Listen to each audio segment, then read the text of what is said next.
How to activate Royal Bank of Scotland credit card online. So let's get started. First of all you have to do is open your preferred web browser on your device. Then in search address bar, simply type down Royal Bank of Scotland or activate Royal Bank of Scotland credit card for the easier access to the credit and hit enter.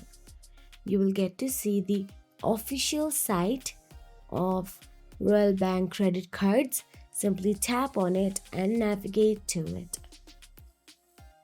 Now once in there, scroll down and look for the apply now option available there.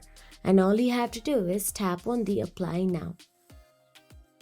And once you tap on the apply now, you will see continue option available on your screen. All you have to do is tap on the continue and navigate to activate your credit card. If you already have an account, then choose one. If you don't, then choose another one and tap on the next. Now, since we do not have account, then all you have to do is create an account and apply for the credit card.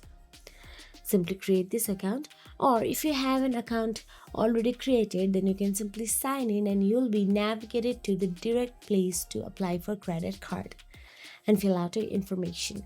And that is it. If you found this video helpful, please like, share and subscribe, and thank you so much for watching.